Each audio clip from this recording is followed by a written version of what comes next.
अस्सलाम वालेकुम। Hope you all are doing well. Okay, आज जो हम टॉपिक डिस्कस करने वाले हैं बेसिकली न्यूमेरिकल सॉल्व करने वाले हैं financial management chapter 8 question number 3। तो खैर चलते हैं, क्वेश्चन नंबर 3 करते हैं। क्या Mendes Metal Specialties has a seasonal pattern to its business. It borrows under a line of credit from central bank at 1% over prime। मतलब है कि जो ये कंपनी है, ये जो लोन ले रही है अपने बिजनेस के लिए, वो किस जो है ना सेंट्रल बैंक से जो लोन ले रही है वो ले रही है 1%। जो प्राइम रेट है उससे 1% ज़्यादा पे ले रही है। अगर फर्ज करो प्राइम जो है रेट है वो है 10%, तो ये 1% ज़्यादा यानी 11% ले रही है। अगर 11% तो ये 1% ज़्यादा यानी 12% पे ले रही है। तो its total asset requirements now and estimated requirement for the coming year are in millions। तो ये इसके टोटल एसेट रिक्वायरमेंट्स दी कि अभी उसकी जो रिक्वायरमेंट्स है कि उसको कितना पैसा चाहिए, वो $4.5 मिलियन है। और first quarter, second quarter, third quarter and fourth quarter का रिस्पेक्टिवली दिया हुआ है डाटा के 4.8, 5.5, 5.9, $5.0 मिलियन जितने उसको रिक्वायर्ड है। तो अच्छा, these requirements level through out the quarter. अच्छा ठीक है, क्वार्टर वाइज इसको डिस्ट्रीब्यूट किया गया कि फर्स्ट क्वार्टर में उसको कितना चाहिए, सेकंड क्वार्टर में कितना चाहिए, वगैरह वगैरह। अच्छा, ये जो लाइन है ये इंपॉर्टेंट है कि at the present the company has 4.5 million in equity. मतलब टोटल उसके पास 4.5 मिलियन है, जिसमें लॉन्ग टर्म डेट, परमानेंट जो भी उसके एसेट्स हैं सब मिला के उसके पास $4.5 मिलियन है। और ये पूरा साल सेम रहना है, यानी उसके पास हमेशा $4.5 मिलियन पूरा साल उसके पास रहना है। तो अभी जो ऊपर हमें टोटल एसेट रिक्वायरमेंट्स का डाटा दिया हुआ है, इसका मतलब है उसके पास हमेशा 4.5 है। तो यहाँ पे उसको कितना और चाहिए हम देखेंगे। उसके पास 4.5 तो है, तो उसको और कितना चाहिए। तो उसकी ज़रूरत ही 4.5 थी, तो यानी इसको और चाहिए ही नहीं। उसके पास 4.5 तो पड़ा हुआ है, ये दिया हुआ है ना कि पूरा साल उसके पास $4.5 मिलियन हैं। यहाँ पे 4.8 उसको चाहिए थे। तो इसका मतलब है उसके पास 4.5 है, तो 4.8 माइनस 4.5 करेंगे तो $0.3 मिलियन उसकी रिक्वायरमेंट है। और यहाँ पे $1 मिलियन हो जाएगी, यहाँ पे आई थिंक सो $1.4 मिलियन हो जाएगी, और यहाँ पे उसकी रिक्वायरमेंट हो जाएगी $0.5 मिलियन। 5.0 माइनस 4.5 करेंगे तो ये उसकी टोटल रिक्वायरमेंट जो बनेगी $4.5 मिलियन, क्योंकि उसके पास पड़ा है। तो यहाँ पे नीचे हमें प्राइम रेट दिया गया कि प्राइम रेट 11% है। तो यानी स्टेट बैंक से वो कितने पे ले रहा है, 11 प्लस ये वाला 1, क्योंकि 1% ज़्यादा पे ले रहा है ना प्राइम रेट से, तो 12% पे वो स्टेट बैंक सेंट्रल बैंक से वो लोन ले रहा है।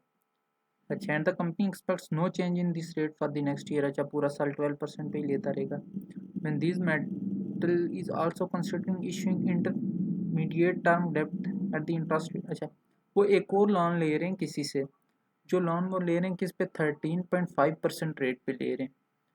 तो अच्छा, किस पे ले रहे हैं, 13.5% पे ले रहे हैं।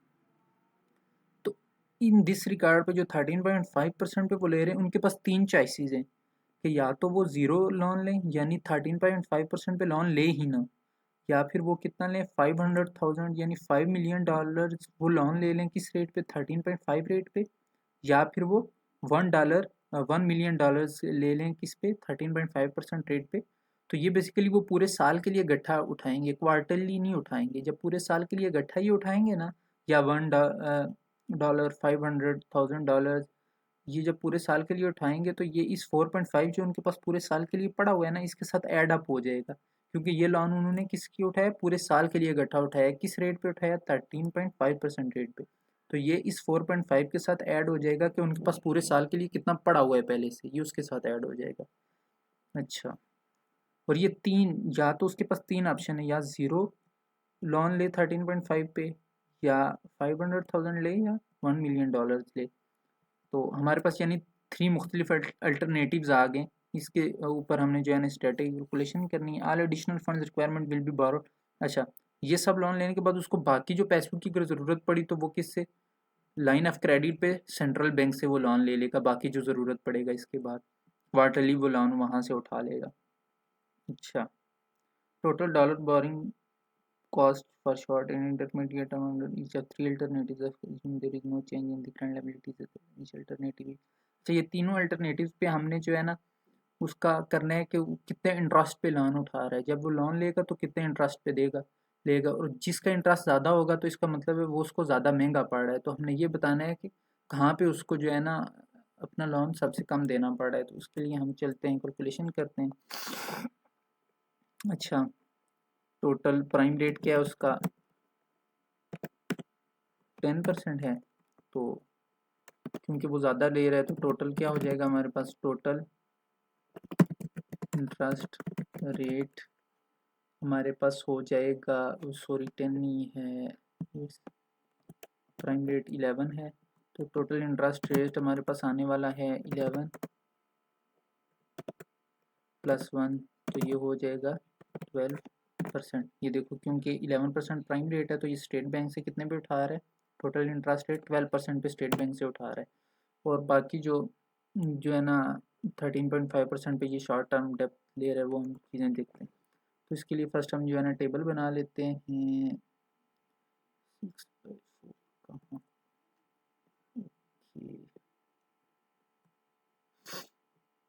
अच्छा पहले हम क्योंकि ये क्वार्टरली जा रहा है तो हम लिखेंगे क्वार्टर, पहले हम लिखेंगे किस क्वार्टर में हम जा रहे हैं, किस क्वार्टर का डाटा हम जो है ना यूज़ कर रहे हैं वो लिखेंगे।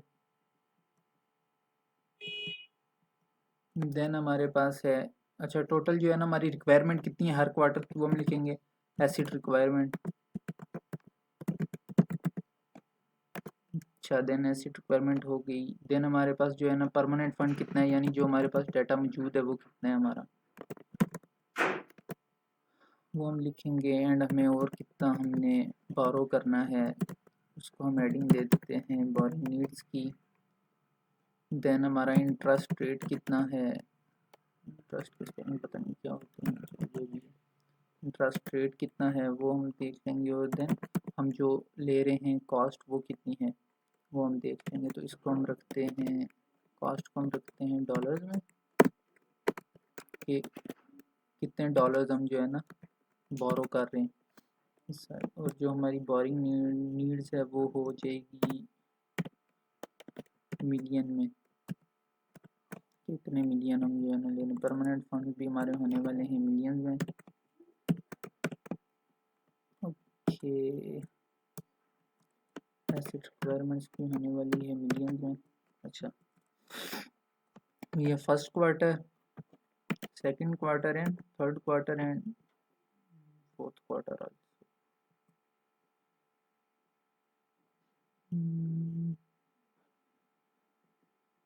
सेंसर टू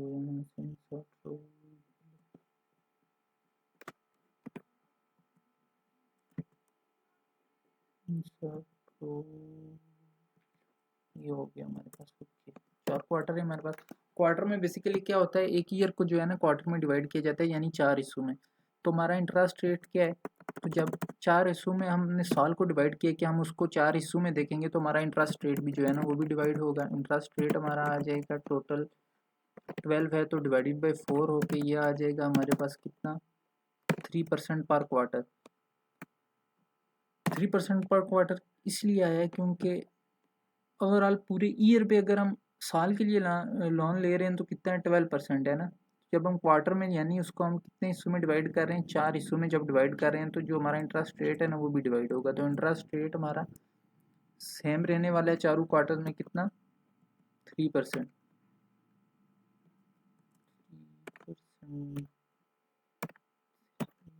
ये हमारा सेम रहने वाला। अच्छा, फर्स्ट क्वार्टर में अगर हम देखें तो हमारी एसेट रिक्वायरमेंट कितनी है, वो है 4.8 मिलियन है।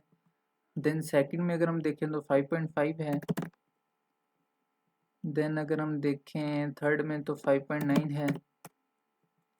और अगर हम देखें फोर्थ में तो 5.0 है। ये टोटल, तो हमारे पास परमानेंट फंड कितना पड़ा हुआ है वो हमने देखना है। तो परमानेंट फंड हमारे पास पड़ा हुआ है 4.5 मिलियन डॉलर्स का, यानी 4.5 हमारे पास परमानेंट है। परमानेंट में हमारे पास 4.5 पड़ा हुआ है।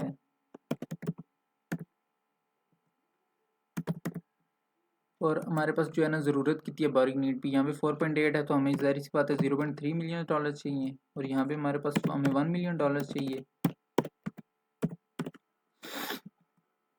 यहाँ पे हमें चाहिए 1.4, क्योंकि हम 5.9 माइनस 4.5 करेंगे तो यहाँ पे हमें चाहिए 0.5। तो क्योंकि ये जो हमारा है ना, ये हम डाटा लिख रहे हैं फॉर फर्स्ट अल्टरनेटिव, किसके लिए? अल्टरनेटिव नंबर 1 के लिए हम लिख रहे हैं, जहाँ पे अल्टरनेटिव 1 कैसे हमने किया कि 0 क्या है अल्टरनेटिव 1, जहाँ पे हम जो लोन हम 13.5% पे उठा रहे हैं वो कितना है 0, और जो ये अल्टरनेटिव 2 हो गया एंड ये अल्टरनेटिव 3 हो गया। तो अल्टरनेटिव 1 पे हम सारा लोन किससे उठा रहे हैं? सेंट्रल बैंक से, क्योंकि हमने इस रेट पे तो 0 उठाया ना, तो सेंट्रल बैंक से सारा उठा रहे हैं। तो जब हम करेंगे 3,300,000 मल्टीप्लाई करेंगे इसको 3% के साथ, तो हमें पता चलेगा हम लोन कितना जो है ना, हम कितने इंटरेस्ट पे लोन उठा रहे हैं, क्योंकि लोन हम कितना ले रहे हैं वो तो हमें पता चल गया, हमें ज़रूरत 0.3 मिलियन की, तो 0.3 हम लोन ले रहे हैं, और इंटरेस्ट रेट क्या है 3%। तो हम देखेंगे कि हमें इंटरेस्ट इसके बदले कितना पे करना पड़ेगा, तो उसके लिए हम इसको मल्टीप्लाई करेंगे 0.03 से, यानी 3% से हम मल्टीप्लाई करेंगे, तो ये हमारे पास आने वाला है 9,000। देन यहाँ पे जब हम 1 मिलियन को 3% से मल्टीप्लाई करेंगे तो हमारे पास आएगा 30,000, एंड देन हमारे पास आएगा 1.4 है तो हमारे पास आ जाएगा 42,000, एंड देन जो है ना हमारे पास कितना आने वाले बोरिंग यूनिट 0.5 है, तो कितने परसेंट पे हम उठा रहे हैं? 3% पे उठा रहे हैं, तो 15,000। इसको हम ऐसे इनको मल्टीप्लाई करके ना कैलकुलेट करेंगे, जैसे हमने 0.3 मल्टीप्लाई 3% किया तो हमारे पास 9,000 आया, 1 मिलियन मल्टीप्लाई 3 किया तो 30,000 आया। तो ओवरऑल जो टोटल हमारे पास आ जाएगा ना, टोटल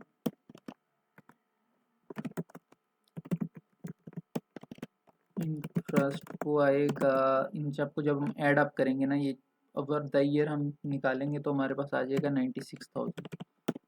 ये हमारे पास टोटल जो है ना, फर्स्ट अल्टरनेटिव में टोटल हमने कितना इंटरेस्ट पे करना है 96,000, ये हमें पता चल गया कि हमने 96,000 फर्स्ट अल्टरनेटिव में हमने पे करना है। अच्छा, देन हम सेकंड सिनेरियो के लिए देखते हैं कि अल्टरनेटिव 2 जो है, अल्टरनेटिव 2 में हम एक शॉर्ट टर्म डेप्थ भी ले रहे हैं, इंटरमीडिएट डेप्थ भी ले रहे हैं, इंटरमीडिएट डेप्थ लोन ले रहे हैं। वो कितना ले रहे हैं? हम 500,000 ले रहे हैं। किस रेट पे ले रहे हैं? 13.5 पे। तो हम इसको कैलकुलेट कर लेंगे कि हम जो है ना, कितना है हमारा 500,000 मल्टीप्लाई करेंगे हम इसको, 13% है तो 0.135, इससे हम इसको मल्टीप्लाई करने वाले हैं, क्योंकि 2 पॉइंट हम पीछे जाते हैं ना जब मल्टीप्लाई करते हैं परसेंटेज से। तो ये हमारे पास आने वाला है 67,500, यानी जो हमने इंटरमीडिएट डेप्थ लिया ना यहाँ पे आके दूसरे अल्टरनेटिव पे, तो हमने वहाँ पे कितना लिया 500,000, और हमने इस पे इंटरेस्ट कितना पे किया 13.5% के हिसाब से, तो हमने 67,500 पे किया इंटरेस्ट इसके ऊपर। तो अब इस टेबल को कॉपी कर लेते हैं, CTRL-C, ये आ गया हमारे पास, we are going down. यहाँ पे अब देखो परमानेंट फंड है ना, इस पे एक चीज़ ऐड हुई है। क्या ऐड हुई है? शॉर्ट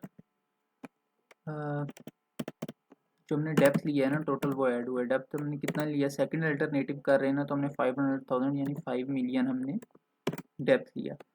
तो 5 मिलियन हमने डेप्थ लिया, सॉरी 500,000 है तो 0.5, अच्छा 0.5 मिलियन हमने डेप्थ लिया जब, तो ये हमारे पास अब सम हो कि ये परमानेंट फंड्स जो हमारे पास थे वो कितने हो गए, इसमें प्लस होगा 0.5, तो ये हमारे पास हो जाएगा 5.0 हो जाएगा, और ये हमारे पास होने वाला है 4.5 प्लस 0.5, ये हमारे पास 5.0 होने वाला है,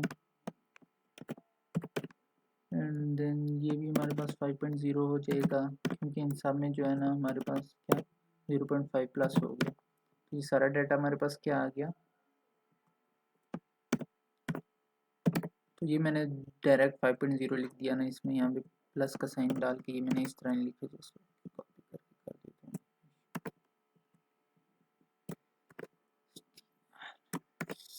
ओके, तो हमारा जो भी परमानेंट फंड्स कितना हो गया 5 हो गया। तो अभी हमने उससे कैलकुलेट करना है। तो यहाँ पे हमारे रिक्वायरमेंट कितनी है, देखो 4.8 है, तो हमारे पास कितना पड़ा हुआ है 5.0। तो यानी हमें कुछ और चाहिए तो नहीं ना, हमें तो हमारे पास तो 0.2 मिलियन डॉलर ज़्यादा पड़ा हुआ है, क्योंकि ये 5.0 है। तो ये सारा क्या हो जाएगा 0, परमानेंट बोरिंग नीड 0, तो ये 3 है तो यहाँ पे भी 0 आ जाएगा हमें, क्योंकि यहाँ पे कुछ किसी चीज़ की ज़रूरत ही नहीं है। अब यहाँ देखना है तो यहाँ हमें कितना चाहिए 0.5 चाहिए। 0.5 चाहिए तो 3% पे हम जब 0.5 कैलकुलेट करने वाले हैं तो वो हमारे पास बनने वाला है 15,000। और यहाँ पे हमें कितना चाहिए 5.9 है, तो 5 हमारे पास है तो 0.9 चाहिए। मतलब हम ये कैसे कैलकुलेट करेंगे, 5.9 माइनस 5 करेंगे ना तो 0.9 चाहिए। 3% जब उसका हम निकालेंगे 0.9 मतलब 0.9 है, तो मतलब ये कितना है 900,000 है। 900,000 को जब हम मल्टीप्लाई करेंगे किसके साथ 0.03 के साथ मल्टीप्लाई करेंगे, तो वो हम यहाँ पे कॉस्ट लिखेंगे क्या 900,000 मल्टीप्लाई 0.03, तो ये हमारे पास आने वाला है 27,000।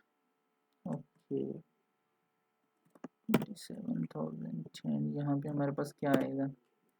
ओके ये भी 0 है, क्योंकि 5.0 है तो 5.0 तो हमें तो कुछ चाहिए ही नहीं। पारी नीड हमारी कितनी है 0, तो जब इसको मल्टीप्लाई करेंगे तो 0 आ जाएगा। तो टोटल यहाँ पे हमारे पास कितना आ गया, जब इसको सम अप करेंगे हम तो हमें टोटल पता चलेगी टोटल कॉस्ट क्या है। अच्छा, क्योंकि हमने ये भी तो लोन लिया था ना 65, इस पे भी तो हमने इंटरेस्ट पे किया था, जो अल्टरनेटिव 2 है, जो हमने यहाँ पे 0.5 मिलियन डाला है, ऐड किया है, वो भी तो हमने 13.5% पे किसी से बारो किया था, तो उस पर हमने इंटरेस्ट दिया था 67,500। तो उसको हम यहाँ ऐड कर रहे हैं 67,500, ये हमने पे किया। और ये जो हमने स्टेट बैंक को जो लोन लिया उस पे हमने कितना पे किया, तो 15,000 प्लस 27,000 ये भी साथ ऐड होगा। 15,000 प्लस 27,000, तो ये टोटल हमारे पास आ जाएगा 109,500, यानी 10,000 10,000 लाख 1,09,500, ये हमारे पास जो है ना इतने डॉलर्स हमने जो है ना क्या ओवरऑल सेकंड अल्टरनेटिव में लोन लिया। हम अब बात करते हैं थर्ड अल्टरनेटिव की बात करते हैं। इसमें हमारे पास है, अच्छा थर्ड अल्टरनेटिव में हम जो लोन ले रहे हैं 1 मिलियन डॉलर्स हम उठा रहे हैं बाहर से, किस पे 13.5% इंटरेस्ट रेट पे। तो फिर हमारे पास ये डेप्थ जो हमने उठाया ये कितना हो जाएगा टोटल, इस पे हम इंटरेस्ट कितना पे कर रहे हैं वो हम पहले देख लेते हैं। डेप्थ पे इंटरेस्ट हम कितना दे रहे हैं, तो क्या 1 यानी 1 मिलियन है तो 1000 इतना है। इसको मल्टीप्लाई करने वाले हैं 0.135 से, एंड हमारे पास कितना आ गया 135,000। ये हमने जो है ना ये लोन जो हमने लिया इस पे 1 मिलियन डॉलर पे 1,35,000 हम जो है ना इंटरेस्ट पे करेंगे एट द एंड। तो अब हम देखते हैं कि हमने ओवरऑल लोन कितना लिया, उसके लिए हम सेम कैलकुलेशन करते हैं। यहाँ से मैं डाटा वापस से कॉपी कर लेता हूँ, मुझे रीराइट ना करना पड़े।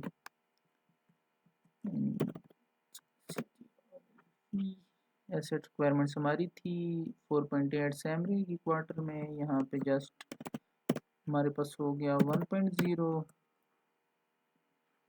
यहाँ पे भी हो गया 1.0, क्योंकि ये परमानेंट, ये जो हमने लोन अब ले लिया है 1 मिलियन डॉलर, तो ये परमानेंट फंड के साथ ऐड हो जाएगा, क्योंकि पूरे साल के लिए हमने लिया है। तो ये हमारे पास 5.5 बनने वाला है। 5.5 जस्ट यहाँ से कॉपी पेस्ट इट,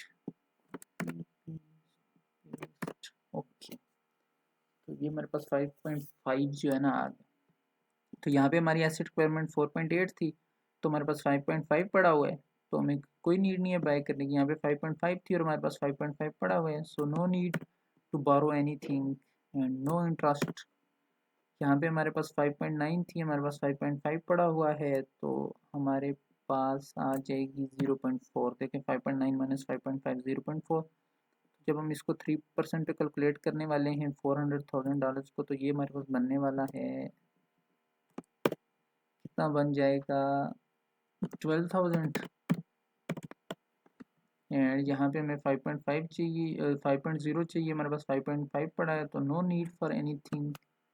ओके, तो हमें जस्ट 12,000 इसमें चाहिए, और 135,000 जो हमने ये लोन लिया था उस पर हम इंटरेस्ट पे कर रहे हैं, और 12,000 टोटल इस पे कर रहे हैं स्टेट बैंक को।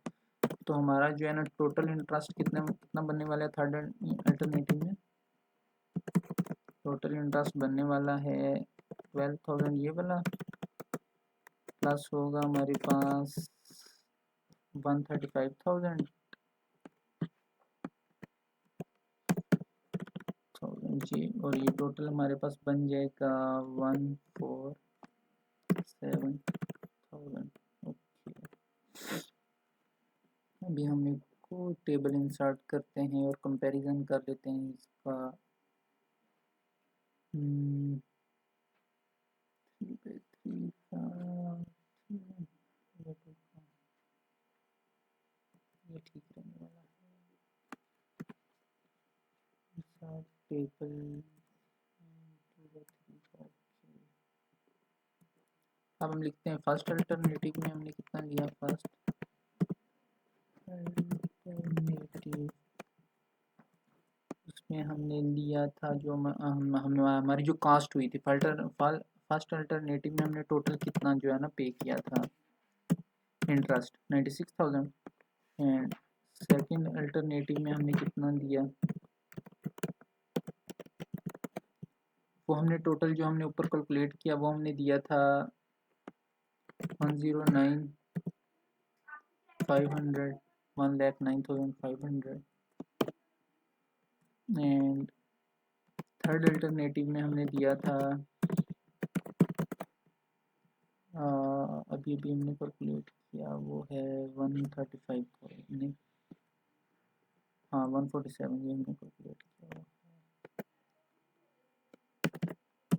147,000 ये हमने। ओके, तो first alternative third second alternative third alternative का टोटल हमने लिख दिया।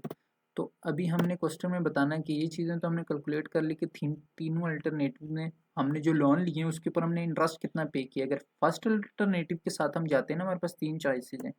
अगर फर्स्ट अल्टरनेटिव के साथ हम जाते हैं कि हम सिर्फ स्टेट बैंक से हम लोन लें, ये जो इंटरमीडिएट टर्म डेप्थ है लॉन्ग टर्म डेप्थ है ये हम ना लें, तो ये हमारे पास कितना टोटल हम इंटरेस्ट पे करने वाले हैं 96,000 का।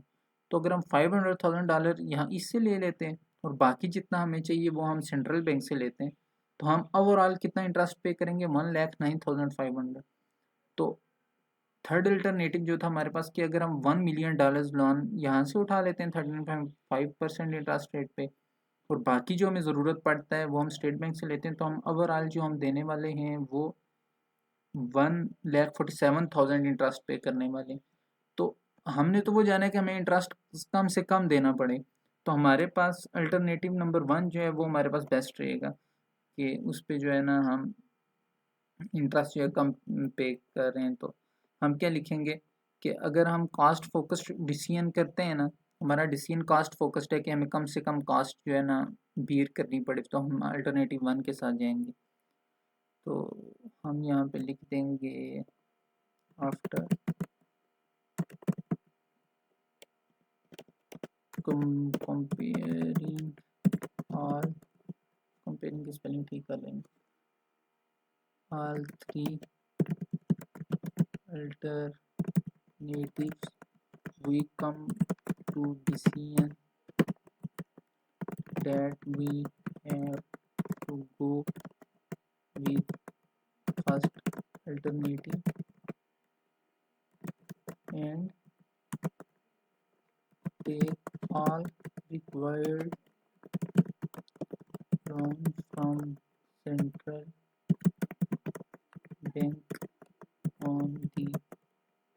Rate of 12%। ये हमारा जो है ना क्वेश्चन सॉल्व हो गया। तो अगर हम इसको थोड़ा सा एक इसका रिकैप कर लें तो वो ये होगा कि हमें जो है ना first quarter, second quarter, third quarter, fourth quarter की हमें रिक्वायरमेंट दी गई है कि हमें बिजनेस में इतना पैसा चाहिए, तो वो हम पैसा लाएंगे कहाँ से। देन हमें बताया गया कि हमारे पास 4.5 मिलियन डॉलर्स तो पड़ा हुआ है पहले से, जो हमारे पास पूरे साल ये हमारे पास रहना ही रहना है।